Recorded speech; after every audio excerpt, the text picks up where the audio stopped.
안녕하십니까? 앞에 강의에서는 코리안 디아스포라의 역사와 현황에 대해서 설명을 드렸는데요. 이번에는 코리안 디아스포라의 앞으로의 변화, 그리고 우리가 앞으로 해야 할 그런 과제에 대해서 한번 살펴보도록 하겠습니다.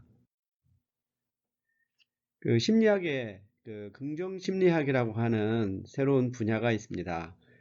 미국 심리학회 회장을 역임했고, 또 스탠포드 대학교 심리학과의 교수인 이 마틴 셀리그맨 교수가 만든 개념으로, 기존의 심리학은 상당히 부정적인 측면에 초점을 둔 그러한 학문이었다. 그래서 어떤 정신질환이라든지 이상심리라든지 그런 것들을 진단을 하고 해결하는 그러한 것에 기존의 심리학이 치중을 했는데, 그거 말고 일상적이면서 우리 인간이 갖고 있는 긍정적인 부분을 더욱더 강화시키는 것이 심리학의 새로운 목표가 되어야 된다 라고 주장을 하면서 이 긍정심리학이라고 하는 개념을 제안을 하고 있습니다. 그래서 우리 인간이 갖고 있는 그런 강점 그리고 장점, 이런 부분들을 더 강화를 하면 우리의 삶이 보다 풍성하고 가치 있게 될 수 있다는 것이죠. 그래서 이런 긍정심리학에서는 행복이라든지 몰입, 이 창의성, 이러한 주제들을 연구를 하고, 어떻게 하면 우리의 삶이 더 행복한 삶이 될 수 있을까? 그리고 우리는 자기가 하고자 하는 일에 어떻게 더 빨리 몰입할 수가 있을까? 그리고 우리 인간이 갖고 있는 창의성을 어떻게 더 개발을 해서 우리 사회를 보다 창의적인 사회로 만들 수 있을 것인가? 이러한 부분들을 이제 연구하는 하나의 심리학의 새로운 하나의 방향이라고 볼 수 있겠습니다. 저는 학교에서 사회심리학을 강의를 하다 보니까 이러한 심리학의 이러한 새로운 개념을 접하면서, 또한 제가 연구하고 있는 이런 이주, 디아스포라에 한번 이것을 적용을 하게 되었습니다. 그래서 이제 저는 긍정 디아스포라라고 하는 그런 개념을 제안을 했습니다. 파지티브 디아스포라죠. 그래서 이것은 과거의 디아스포라가 유대인의 어떠한 강제 이주나 핍박, 고립, 이 단절의 그러한 부정적인 이미지를 이제 나타냈다면, 현대의 디아스포라라고 하는 것은 네트워크라든지 개발이라든지 협력, 다문화, 창의성의 그런 긍정적인 이미지를 갖고 있다고 우리가 볼 수가 있습니다. 이와 같은 디아스포라의 긍정적인 측면의 대표적인 예가 화교 디아스포라일 수가 있겠죠. 전 세계 한 3천만 명에 달하는 중국인 화교들이 있는데, 또한 이들이 동남아시아에서는 또 경제력을 또 장악하고 있잖아요. 이러한 전 세계에 있는 화교가 중국이 70년대에 개혁 개방을 할 때 이 화교의 자본력과 기술력이 정말로 중국이 경제 발전을 할 수 있는 원동력이 되었다라고 하는 것은 우리가 잘 알고 있죠. 또한 인도인 디아스포라에 의해서도 우리가 알 수가 있습니다. 미국의 실리콘밸리에 그러한 창업자들의 상당히 많은 수가 인도인이라고 합니다. 그래서 인도인들이 이러한 실리콘밸리에서 발전시킨 이 IT 산업을 인도하고 또 연결을 시켜서 인도에서 어떤 창업이라든가 또는 IT 산업을 발전시키는데 이러한 인도계 미국인들이 굉장히 중요한 역할을 하죠. 그래서 이렇게 디아스포라가 처음 시작은 비자발적인 이유로 떠나갔지만, 결과적으로는 이렇게 전 세계에 이러한 재외동포들이 거주하면서 모국과 이렇게 네트워크를 맺고 개발 협력을 하는 아주 중요한 역할을 수행하고 있습니다. 그래서 앞으로 우리가 디아스포라를 바라보는 관점은, 이 디아스포라가 갖고 있는 그러한 긍정적인 요소를 발굴을 하고 이것을 확장할 필요가 있다라고 하는 것이죠. 그 인류 역사에 있어서 디아스포라가 기여한 바를 우리가 찾아내고 또 앞으로의 미래 발전에 디아스포라를 활용하는 이 방안을 찾는 것은 매우 중요한 과제입니다. 이것은 우리의 경우에도 그대로 적용될 수 있다고 생각해요. 전 세계 그 많은 나라에 한 760만 명 가량의 재외동포들이 거주하고 있는데 이들 역시 그 19세기 중엽에 우리 그 모국에서의 어떠한 부정적인 요인들, 배출 요인들에 의해서 흩어져서 살게 됐고 또 거주국에서 많은 핍박과 차별을 받았지만 대부분의 국가에서 우리 재외동포들은 그 모범적인 소수민족으로 성장을 했거든요. 이제는 또 모국까지도 어떠한 세계 경제 10위에 달하는 이러한 그 선진국으로 발전하고 있기 때문에 이러한 재외동포와 모국 간에 있어서 서로 협력할 수 있는 이러한 코리안 디아스포라가 정말로 긍정 디아스포라가 될 수 있는 그러한 가능성을 앞으로 우리가 더욱더 확장해야 한다라고 저는 생각을 합니다. 그런 의미에서 그 처음에 이산에서 시작했던 코리안 디아스포라는 그 네트워크로서의 그 디아스포라로 발전을 했죠.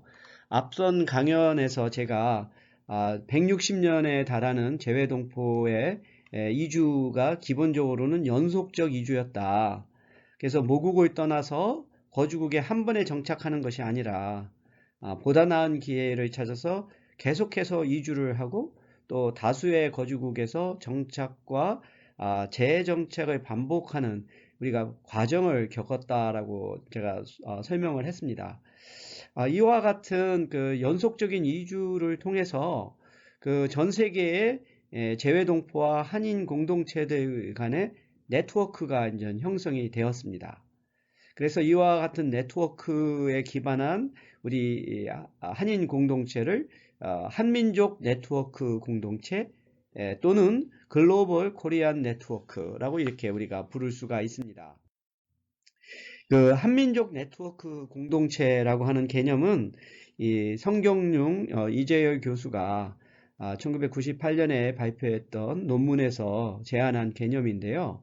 이 개념에 따르면 이 한민족의 혈통과 문화적인 공통성을 기초로 한반도와 세계 여러 지역에 거주하는 한민족 구성원들이 폭넓은 인적인 네트워크와 정보 네트워크를 형성해서 다양한 상호작용을 통해 공동의 유대와 귀속감을 발전시키고 문화적, 경제적 교류를 증진하며 이를 통해 민족 구성원들의 생존, 안녕, 발전, 복지를 함께 도모하는 문화, 경제 공동체라고 이렇게 정의를 했습니다.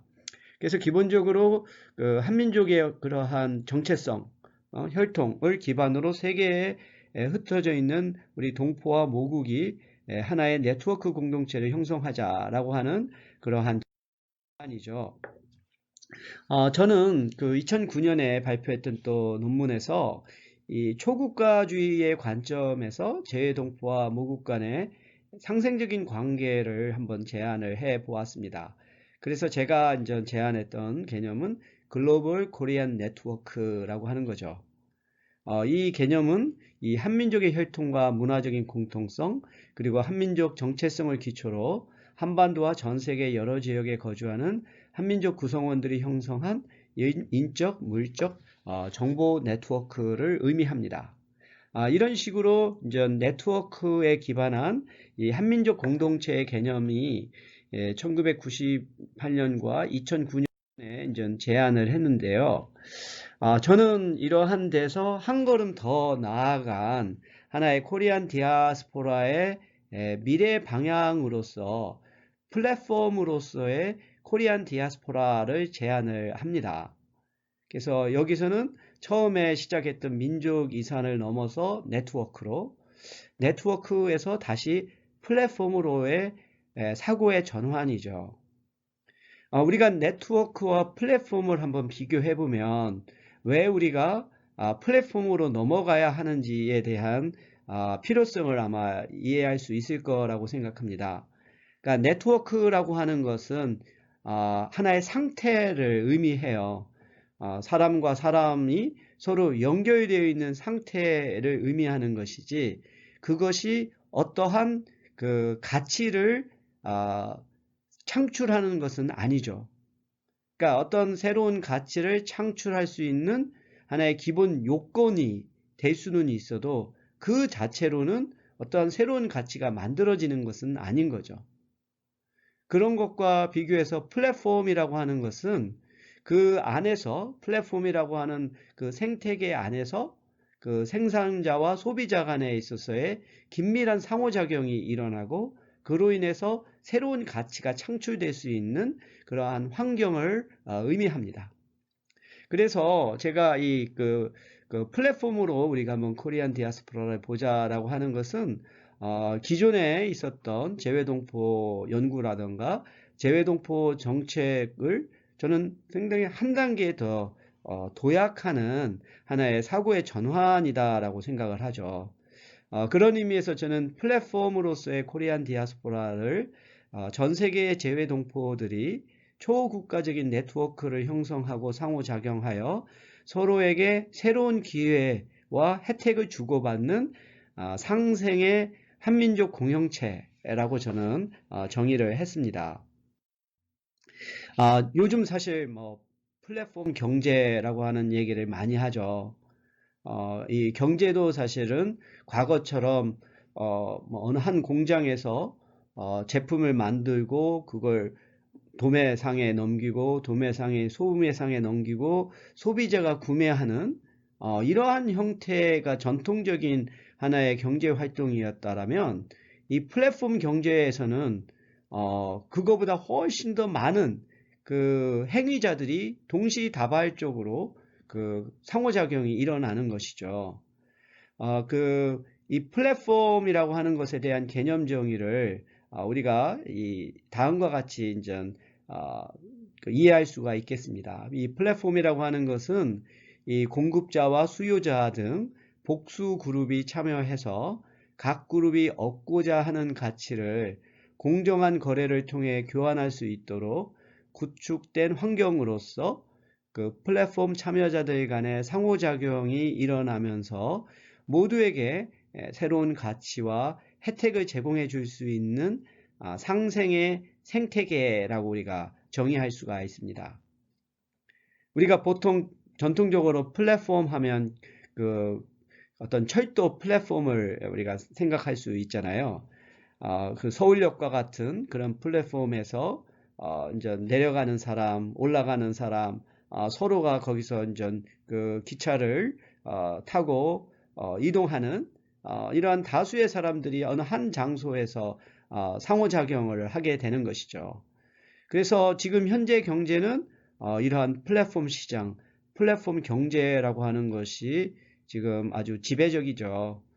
뭐 예를 들어서 우리가 그 어떤 물건을 구입하고자 할 때 우리가 처음 하는 것이 이쪽에 그 가격 비교 사이트에 들어가잖아요. 그래서 가격 그 어떤 비교 사이트에 들어가서 자기가 구입하고자 하는 이 그 상품을 검색을 하면 그 상품을 제공하는 그 업체들이 가격이 쫙 리스트가 나와 있죠. 뭐 그 판매하는 가격과 배송료가 어떻고 등등. 그 결국 우리는 이 가격 비교 사이트에 들어감으로써 다수의 그 공급자들을 만나게 되는 것이고, 또 이러한 공급자들은 그러한 그 사이트에서 일종의 그 잠재적인 소비자를 만나게 돼서 서로 거기서 이제 물물 교환이 이루어지는, 지금 뭐 아파트까지도, 아파트가 됐던 원룸이 됐던 주택도 과거에는 동네에 있는 그 부동산 중개업소를 가서 이 동네에 혹시 뭐 집 나와 있는 거 있나요? 이렇게 물어보는 것이었죠. 그러다 보니까 굉장히 공간적으로 제한된 범위 안에서만 우리가 그 찾을 수가 있었었는데, 지금은 그 스마트폰에서 우리가 그 자기가 찾을 수 있는 그러한 주택을 볼 수가 있고, 또 그 이 집주인은 또 그 집을 찾으려고 하는 사람을 만날 수 있는 그러한 환경이 지금 대세라고 볼 수가 있겠습니다. 이것은 우리가 하나의 미디어에서도 나타나고 있죠. 과거에는 이 건물이 지금 KBS 그 본관 건물인데요. 우리가 어떤 드라마라든지 예능 프로그램 같은 것을 보면 이 KBS라고 하는 하나의 그 방송사에서 만든 그러한 그 콘텐츠를 공중파를 통해서 같은 시간에 사람들이 그것을 이제 보는, 그래서 만약에 그 시간대에 자기가 TV 앞에 없으면 그것을 보지 못하는 그러한 형태의 미디어였었죠. 또는 신문 같은 경우도 우리가 종이로 인쇄된 것을 아침에 전달이 되면 그걸 보고 읽는 이러한 형태의 하나의 미디어라던가 하나의 지식이었다면, 지금은 소셜 미디어죠. 우리가 SNS라고 해가지고 페이스북이 됐던 또는 음? 또는 뭐 트위터가 됐던 그 인스타그램이 됐던 그 공간에서 정말로 많은 사람들 간의 소통이 이루어지는 것이죠. 지금은 더 이상 사람들이 어떤 공중파 방송을 시청하기보다 유튜브라든지 또는 넷플릭스 같은 것들을 통해서 콘텐츠를 우리가 소비를 하고 있잖아요. 사실 유튜브가 정말로 가장 대표적인 플랫폼 경제의 모델이라고 생각을 해요. 그러니까 유튜브가 이렇게 정말로 그 기존의 미디어를 제치고 가장 그 영향력이 있는 미디어가 될 수 있었던 거는 무엇보다도 다수의 그 생산자들과 다수의 소비자들이 인터넷이라고 하는 환경에서 만난다는 것이죠. 그리고 무엇보다도 유튜브의 강점은 이 콘텐츠를 생산하는 이러한 크리에이터들이 그들의 그 콘텐츠를 시청자들이 그것을 보고 그거에 대한 그 보상을 유튜브 회사로부터 받기 때문에 그런 콘텐츠를 더 양질의 콘텐츠를 만들고자 하는 동기부여가 되는 거거든요. 그래서 지금은 아주 영향력 있는 크리에이터의 경우에서는 뭐 한 달 수입이 뭐 억 단위가 되기도 하는 이런 것들이 바로 플랫폼 경제의 힘이라고 볼 수가 있습니다. 그런 면에서 어떤 우리가 보면은 일종의 네트워크, 그 날리지라고 하는 말도 생각해 볼 수가 있죠. 과거의 지식이라고 하는 것은 마치 책과 같이 한 개인이 소유하고 적은 사람에게 서로 공유되는 것이었다라고 한다면, 지금은 뭐 구글이 됐던 네이버 지식이 됐던 간에 결국은 또는 가장 대표적으로 위키피디아와 같이 예? 결국은 어느 한 소수의 창작자들, 크리에이터만이 참여하는 것이 아니라 다수의 사람들이 같이 참여해서 그 지식을 공유하는 그러한 시대로 우리가 넘어가고 있습니다.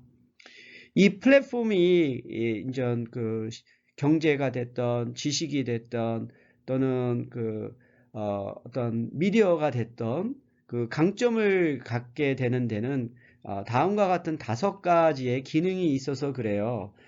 첫 번째는 연결 기능이죠. 이 복수 그룹의 교류를 촉진하는 이 장을 제공하고 서로 연결하는 기능을 갖고 있기 때문이죠.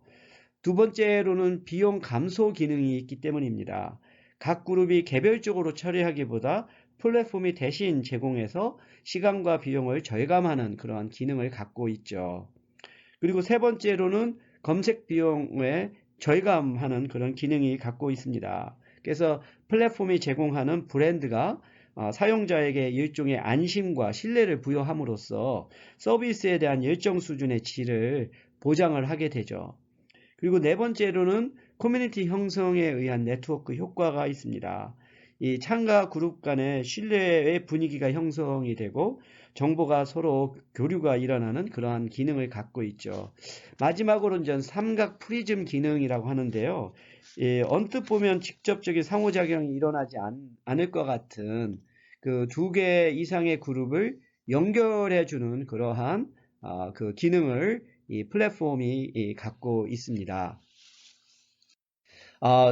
앞서 말씀드렸던 것처럼 21세기 이 현 상황에서 이 플랫폼을 우리가 배제한 상태에서 경제라든지 뭐 그 연구라든지 미디어를 생각해 볼 수가 없습니다. 그런 의미에서 저는 우리 코리안 디아스포라에도 플랫폼을 적용하는 것은 매우 필요한 하나의 과제라고 생각을 하죠. 그래서 우리가 아까 플랫폼 시장의 조건들을 생각해서 이것이 이제 코리안 디아스포라에도 적용될 수 있는 조건들을 생각을 해본다면 이 첫 번째가 이제 그 복수의 참여자인 거죠. 여기에는 그 세계 여러 지역에 있는 그러한 사람들이 함께 참여해서 정보를 서로 교류하고 그로 인해서 이익을 얻을 수가 있어야 되죠. 그리고 두 번째 중요한 조건이 상호 이익입니다. 여기에 참여함으로써 서로가 얻을 수 있는 뭐 경제적이 됐던 또는 비경제적인 것이 됐던 간에 어떠한 이익이 발생해야 우리가 이 플랫폼에 참여하겠죠. 그리고 세 번째로는 공정한 거래가 이루어져야 돼요. 우리가 한 번은 속고 한 번은 어떠한 그 피해를 받을 수 있지만 계속해서 그럴 수는 없거든요. 우리가 지속 가능한 관계를 맺기 위해서는 서로 간의 거래가 공정해야겠죠. 그리고 네 번째로는 이게 그 개방성을 가져야 합니다. 이게 어떠한 특정한 사람들한테만 열려 있고 다른 사람들이 배제가 되면 그 효과를 발휘하지를 못하죠. 다섯 번째로는 이와 같은 것들이 갖춰질 수 있도록 환경과 인프라가 구축이 되어야 된다는 것이고, 그리고 이러한 환경 안에서 공정한 거래가 이루어질 수 있도록 조정하는 조정자가 필요하다라고 볼 수가 있습니다. 하지만 지금까지 이제 이루어진 상황을 보면 정말로 플랫폼으로서의 코리안 디아스포라가 실현되기 어려운 요건들이 많습니다. 첫 번째로 아까 우리가 플랫폼 디아스포라의 요건 중에 복수의 참여자라고 했잖아요. 근데 우리 재외동포들이 세계 여러 지역에 살고 언어가 다르고 또 정치 경제 체제가 다르다 보니까 서로 이렇게 소통하고 교류하는데 한계가 많습니다. 예를 들어서 뭐 세계 한상대회 같은 그러한 플랫폼 경제에서 보면 중국 동포와 또 미국에 있는 동포들 간에 어떤 언어의 소통의 문제가 발생하고 서로가 좀 대면대면하는 그러한 모습을 저도 많이 보았습니다. 그리고 두 번째로는 이 정부 주도로 그 어떤 그 홈페이지라든지 코리안.net와 같은 이 플랫폼이 형성이 되다 보니까 그 사용자들이 원하는 다양한 콘텐츠와 서비스를 제공하는데 한계가 있다라고 하는 거죠. 그리고 세 번째로는 이러한 글로벌 코리안 네트워크에 참여해서 얻을 수 있는 동기나 이해가 뚜렷하지 않다라고 하는 점이고, 그리고 네 번째로 이 공급자와 소유자가 서로 그 필요로 하는 콘텐츠를 그리고 서비스를 검색하는 기능이 매우 취약하다. 이것이 이제 플랫폼으로 코리안 디아스포라가 발전하기 어렵게 만드는 현실적인 하나의 제약 요건이라고 우리가 볼 수 있겠습니다. 따라서 앞으로 이와 같은 제약 요건을 극복하고 21세기 환경에 맞는 이 플랫폼 코리안 디아스포라를 발전시키기 위한 방안으로서는 저는 정부와 민간 간에 있어서의 역할 분담이 건설적인 역할 분담이 저는 굉장히 필요하다고 생각해요. 그러니까 정부는 이러한 플랫폼의 인프라를 조성을 하고 이 콘텐츠의 개발이라든가 운영은 민간이 맡아서 하는 것이 저는 상당히 필요하다라고 하는 거죠. 그러니까 보면은 이거 월드 옥타는 하나의 민간 단체로서 전 세계의 우리 그 한인 기업인들이 하나의 그 함께 참여하는 공동체잖아요. 그런 면에서 전 세계 한상 대회도 정부가 그거에 필요한 예산과 제도를 제공한다면 그것의 운영은 민간단체가 자신들의 그 어떤 욕구에 맞춰서 개발하는 것이 굉장히 필요하지 않을까 하는 생각을 해보게 됩니다. 그리고 여기에는 이제 복수의 행위자들이 참여하도록 개방적인 환경을 조성을 해야 되겠죠.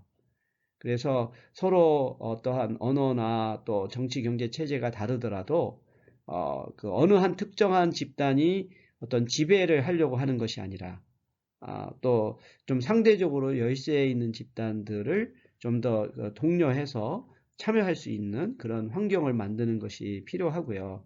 세 번째로는 가장 중요한 건데 이러한 플랫폼 참여로 인해서 얻을 수 있는 그 실질적인 이익을 보장할 수 있게끔 해야 한다는 거죠.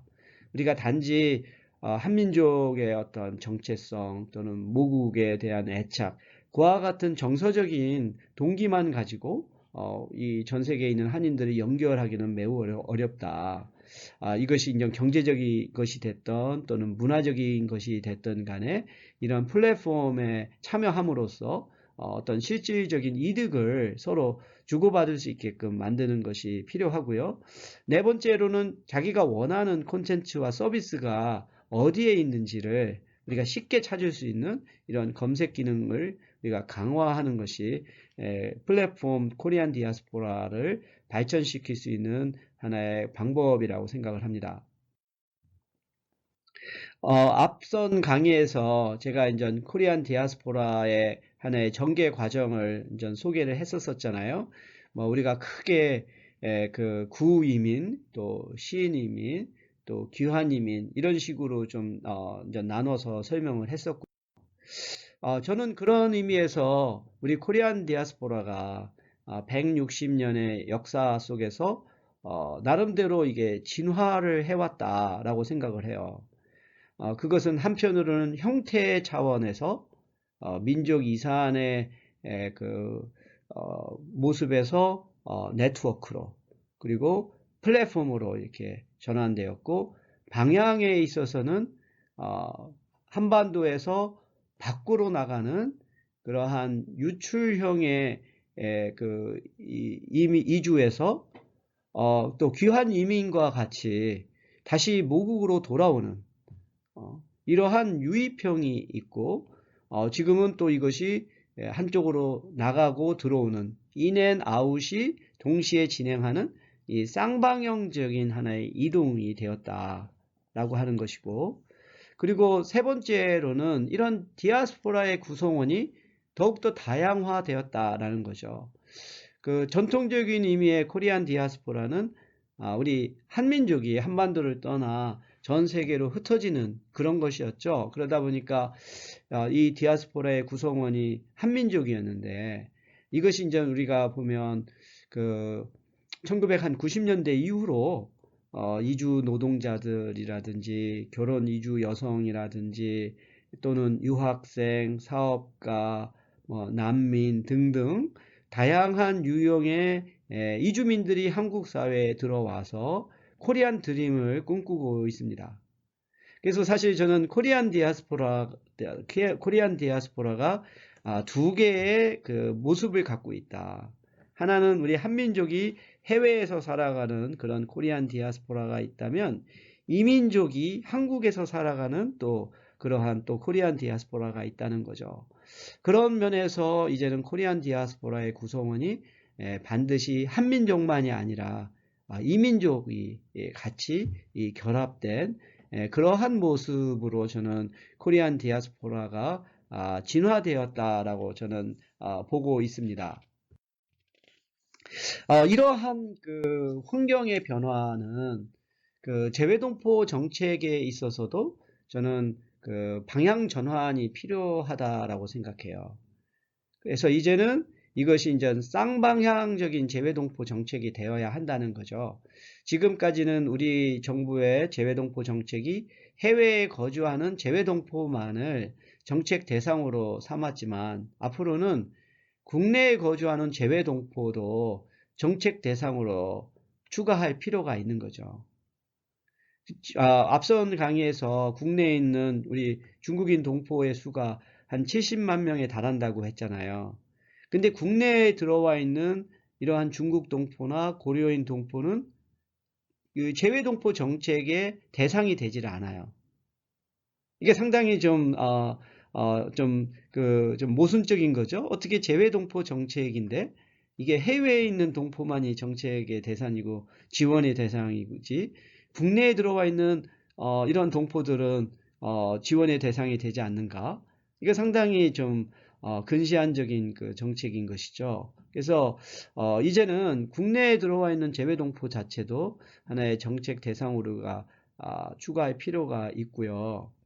그리고 두 번째로는 정말로 재외동포 차세대를 적극적으로 포용하는 방향으로 정책이 나가야 된다는 거죠. 이미 재외동포 사회 자체가 이제 이민 1세가 이제 은퇴를 하고 이민 1.5세, 2세, 3세가 주역으로 등장한 상황에서 이 정말로 앞으로 재외동포 사회의 미래는 재외동포 차세대에 달려 있다라고 볼 수 있거든요. 근데 이러한 차세대는 이민 1세와하고는 다른 그 사고 방식이 있고 정체성이 있죠. 어떻게 정말로 그 필연적으로 한민족이라고 인식하지 못하는 이러한 동포 차세대들을 한민족은 정체성을 갖게 하고 또 재외동포와의 어떤 관계를 발전시킬 수 있게끔 만들 것이냐.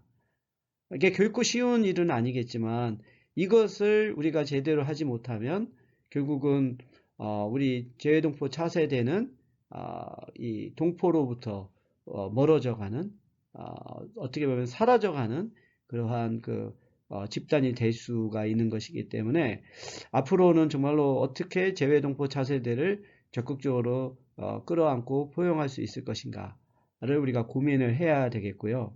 그리고 저는 이 재외동포 정책이 단지 재외동포 정책에 그치는 것이 아니라 뭐 이것이 한국의 이민 정책이라든지 통일 정책이라든지 또는 한국의 새로운 하나의 그 발전의 그 신동력을 찾는 일종의 국가 발전 전략과 이게 연계돼서 이제 수립이 될 필요성이 있다라고 저는 이제 보고 있습니다. 이런 시점에서 저는 그 지금 현재 우리나라가 처해져 있는 아주 정말 급박한 상황 속에서 어떻게 우리 그 한민족과 그리고 우리 그 나라가 생존을 하고 번영을 할 수 있을까 고민을 하게 됩니다. 제가 그 세계 디아스포라를 연구를 하면서 한 민족이라든가 한 국가의 흥망성쇠를 보게 되었어요. 그러니까 유대인들이 어떻게 해서 그 국가가 망하고 전 세계로 흩어지고 다시 또 이스라엘이라고 하는 국가를 건설을 한 것이라든지 그리고 또 그 유대인들이 스페인에서 그 종교적인 탄압을 피해서 네덜란드로 건너간 것이 스페인이 결국은 금융이라든가 경제의 그런 인적 자원을 이제 상실하게 되고 반면 네덜란드가 이러한 그 금융업의 발전에 그 기대서 그 대항해 시대 그리고 동인도 회사를 건설하면서 그 제국으로 성장하게 된 과정들.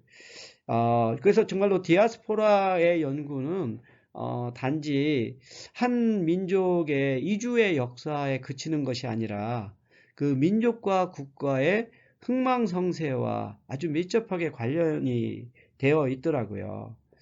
그래서 세계 여러 민족들의 그런 디아스포라를 보면서 저는 자연스럽게 이 지금 세계 그 4대 강국의 틈바구니에 껴서 정말로 한 치 앞을 내다볼 수 없는 이 위험 상황 속에서 우리나라가 어떻게 생존하고 발전할 수 있을까? 그거에 대해서 이제 고민을 하게 되었죠.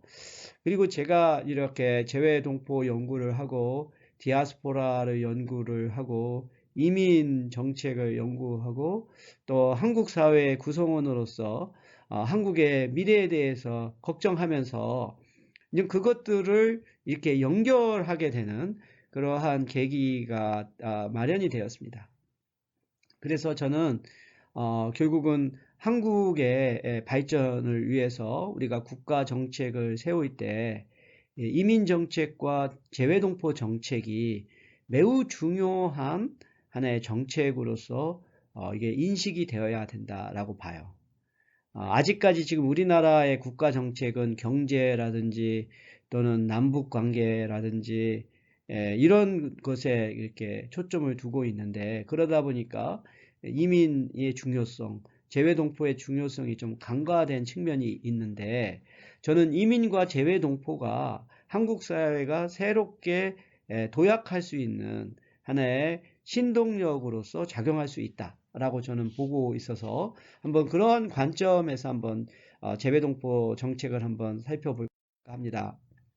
우리나라가 지금 현재 처해져 있는 상황을 보면 정말로 19세기 그 말엽에 청나라 그리고 일본이 우리나라를 이제 차지하기 위해서 정말로 경쟁하고, 그것을 이제 또 러시아와 또 미국이 또 살펴보고 있는 그러한 것이 정말로 또 재현된 게 아닐까, 이러한 마치 역사의 데자뷰와 같은 걸 느껴요. 그래서 우리는 정말 역사적 어떠한 그 교훈을 얻을 수가 있는가? 우리는 다시 정말로 반복되는 것인지, 아니면 과거의 실패로부터 우리가 정말 그것을 반복하지 않을 수 있는 지혜를 얻을 수 있는지, 이게 굉장히 저는 중요하다라고 보는데요. 근데 지금까지 우리는 우리 자신에 대해서 상당히 좀 이렇게 자기 폄하적인, 좀 과소평가하는 경향이 있었어요. 그래서 우리나라를 보면 고래등 싸움에 새우등 터진다, 이런 비유를 들었죠. 그래서 미국이나 뭐 중국이나 또 러시아를 하나의 고래라고 한다면 우리는 작은 새우라고 이렇게 여겼는데, 저는 그런 인식에서 벗어나야 된다고 봐요. 우리나라는 그 인구가 지금 남북한을 합치면 7천만 명이 되고, 한국 인구만 하더라도 한 3천만 명에 달하는데, 이것은 전 세계에서 25위에 달합니다. 그리고 우리나라의 수출량은 세계에서 7위에 달하고, 교역의 규모는 9위입니다. 그리고 1인당 GDP는 27이고, 그러한 어떤 경제적으로 결코 작은 나라가 아니죠. 그리고 대개 한 나라의 우리가 국력을 우리가 측정할 때 그것을 이제 간접적으로 파악할 수 있는 하나의 좀 간편한 지표 중에 하나가 올림픽에서의 일종의 순위거든요. 금메달과 같은.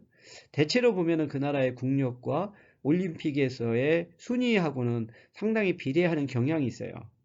근데 우리가 2016년에 리우 올림픽에서의 순위가 9위였습니다.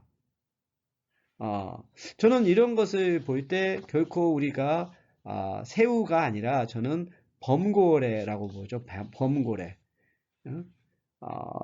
상당히 용맹하고 민첩하고, 그리고 또 이들이 범고래들이 서로 이렇게 협동해서 더 큰 어떠한 완전 동물들을 또 공격할 수도 있잖아요. 그래서 우리는 결코 이 새우가 아니라 중견국가로서 하나의 범고래와 같은 힘을 갖고 있다. 그래서 세계 국력 지수라고 하는 게 있어요.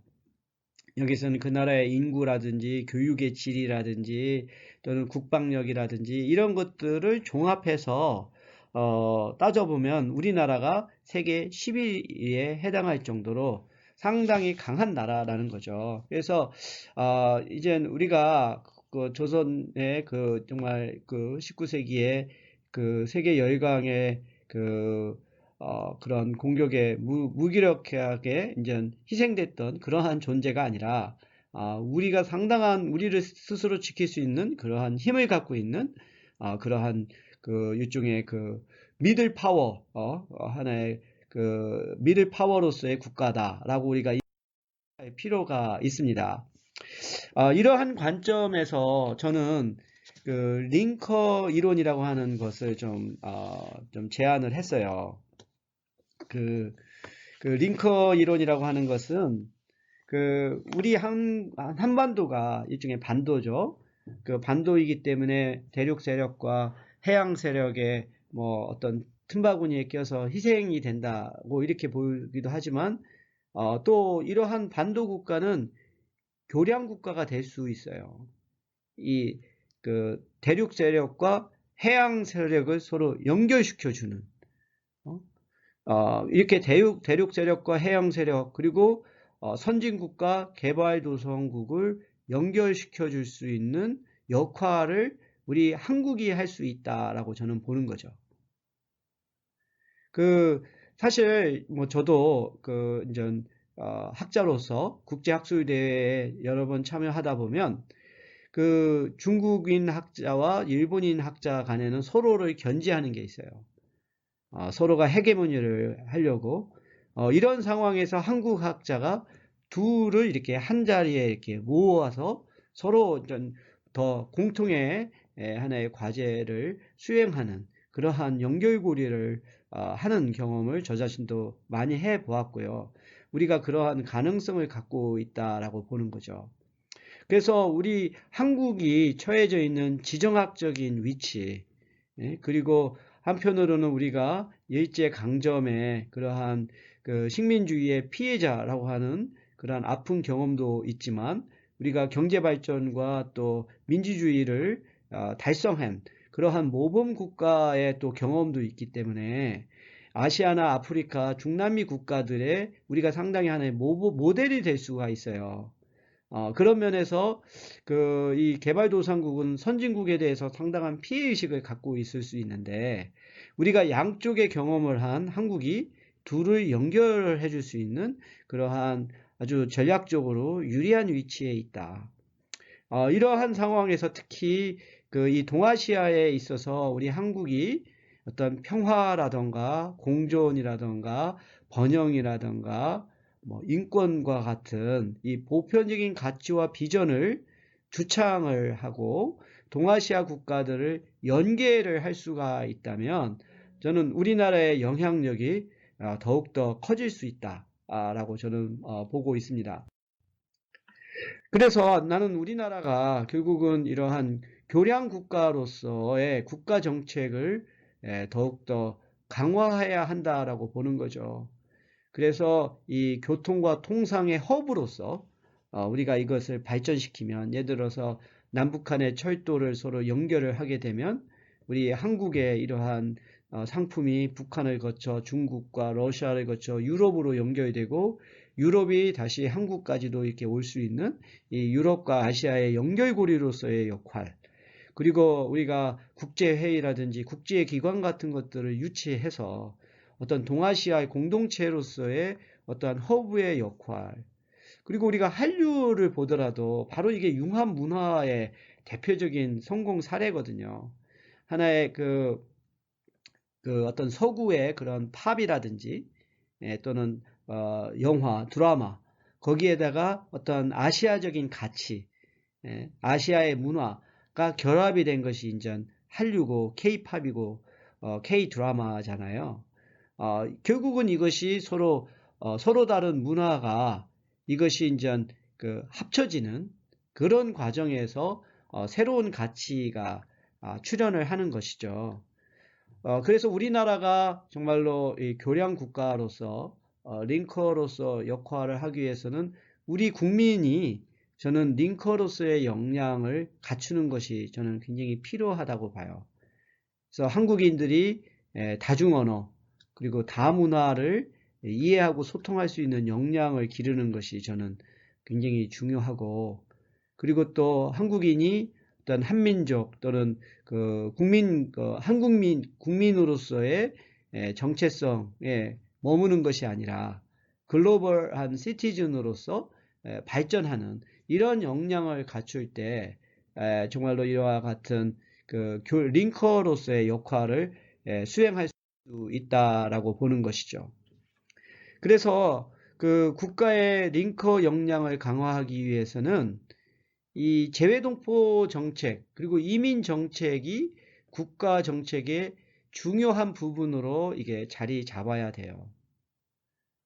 예를 들어서 어떤 뭐 외국 인력 정책 같은 경우도 우리나라의 하나의 노동력 부족을 해결하기 위한 그러한 노동 수급 정책에 그치는 것이 아니고 이 이주 노동자들이 우리 한국에 와서 일을 하고, 기술을 쌓고, 경험을 쌓고, 자본을 축적하고, 그래서 그들이 다시 자국으로 돌아가서 자국의 경제와 사회 문화를 발전시키는, 그러한 역할을 할 수 있게끔 함으로써 그 개발도상국의 어떠한 사회 경제 발전을 우리가 도모하고 그 개발도상국과 한국 간에 있어서의 협력 관계가 증진되는 방향으로 이러한 외국 인력 정책이 이제 실행이 되어야 되는 것이죠.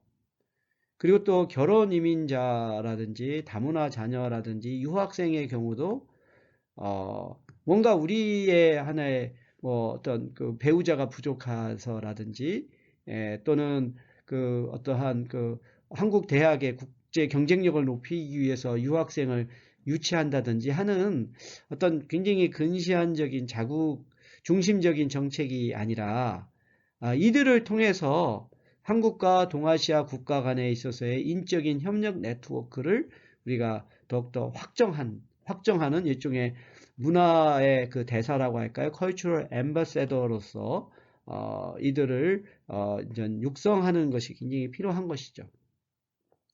같은 맥락에서 이제 재외동포도 글로벌 한민족 공동체의 자산으로 우리가 인식을 하는 것이 굉장히 중요한 겁니다. 그래서 저는 재외동포를 연구하면서 또 한국의 어떤 다문화 사회와의 한의 그 관계를 생각하면서 항상 드는 그 한자 성어가 그 역지사지와 이제 타산지석입니다. 그러니까 역지사지라고 하는 것은 상대의 관점에서 우리가 이제 우리를 보는 것이죠. 근데 우리 한국 국민들은 그 해외에 있는 우리 동포들이 부당하게 대우를 받거나 차별을 받고 핍박을 받으면 상당히 분노해요. 그리고 그 나라를 비판합니다. 근데 우리나라에서 지금 일을 하고 생활하는 또 이주 노동자라든지 결혼 이주 여성이라든지 유학생이라든지 뭐 난민이라든지 그들이 한국 사회에서 받는 어떤 차별이라든가 폭력 이런 부분에 대해서는 우리가 그 상당히 눈을 감고 있거든요. 우리가 역지사지의 관점에서 해외에 있는 우리 재외동포들에 대해서 애정을 갖는 것처럼 우리 한국에 있는 이러한 또 이민자, 소수자에 대해서도 우리가 가져야 되고 또한 타산지석의 그 지혜죠. 우리 재외동포들은 사실 일찍이 다문화 사회에서 살아온 그러한 경험과 지식을 갖고 있어요. 그래서 그런데 이제 한국 사회는 이제 막 다문화 사회로 진입을 한 경우잖아요. 이런 상황에서 그 오랜 기간 다민족 다문화 사회에서 살아왔던 재외동포들의 그러한 그 삶의 지혜 또는 그 경험 이런 것들을 우리 한국의 다문화 사회로의 전환에 우리가 하나의 그 자원으로 활용할 수 있는 이러한 타산지석의 저는 자세도 상당히 필요하다라고 보는 것이죠. 이런 관점에서 재외동포는 단순한 외국인이라든가 이민자가 아닌 외국인 이민자 그 이상의 플러스의 존재이다 라고 하는 것이죠. 그리고 국민국가의 경계를 넘어서 글로벌 한민족 공동체의 일원으로 우리가 볼 필요가 있는 것이고 결국 우리나라의 발전을 그 자체 내의 자원만 가지고 도모한다는 것은 불가능하기 때문에 해외에 있는 재외동포하고의 어떤 네트워크와 협력을 통해서 상생의 발전을 우리가 도모하는 이런 자세가 굉장히 필요하다라고 볼 수가 있는 것이죠. 그래서 저는 이런 걸 이제 일종의 메타 재외동포 정책이라고 봐요. 그래서 국가의 어떤 통일 정책이라든지 외교 정책, 그 경제 정책, 문화 정책과 이 재외동포 정책이 아주 유기적으로 연계돼서 추진될 필요가 있다는 거죠. 통일 정책과 관련해서 우리 중국 동포들은 사실 그 북한에도 친척이 있고 또 북한을 또 자유롭게 왕래할 수도 있잖아요. 그리고 또 중국이 개혁 개방을 통해서 경제 발전을 이루었기 때문에 어떤 앞으로 북한이 또한 개혁 개방을 하고 경제 발전을 할 경우 중국 동포들의 앞선 경험이 북한을 경제적으로 개방화하고 발전시키는데 또 큰 역할을 할 수가 있습니다. 그래서 한국과 북한 간에 있어서의 어떤 외교적인 그런 과정에서도 중국 동포들이 그와 같은 역할을 수행할 수가 있는 것이죠. 또한 우리 그 한국의 그 경제 발전 과정에 있어서 그 재외동포들의 어떤 기여를 우리가 다시 한번 그 기억할 필요가 있어요.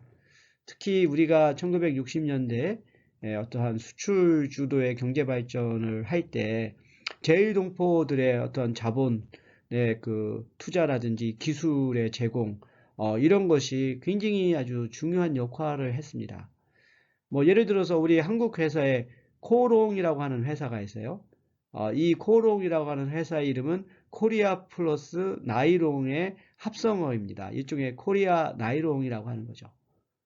그래서 그 당시에는 어떤 나이론과 같은 어떤 합성 섬유가 우리나라에 없었는데 그 일본에서 사업했던 우리 재외동포 기업가가 바로 이런 나일론의 제조 기술을 한국에 도입해서 한국에서도 이러한 나일론을 만드는 이러한 그 섬유 산업에 아주 획기적인 그 발전을 도모했죠.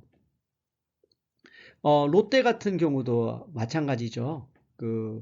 우리, 신격호 회장이 일본에서 정말로, 정말 자수성가해서 기업을 키우고, 그 다음에 한국에서 롯데라고 하는 그 그룹을 발전시키면서, 이것이 이제 어떤 백화점, 뭐, 호텔, 뿐만 아니라 건설, 분야로까지 이렇게 크게 발전을 해서, 한국의 경제 발전에서도 크게 기여를 했었었죠. 그래서 이 역사적으로도 재외동포가 우리 한국의 어떤 경제 발전에 크게 기여한 것, 또한 남북한 간에 있어서의 화해에 있어서도 미국이나 캐나다에 있었던 동포들이 바로 이러한 그 서로 이산가족 찾기라든지 서로 교류의 물꼬를 튼 것들 이런 부분에 있어서 매우 중요한 역할을 해 왔습니다.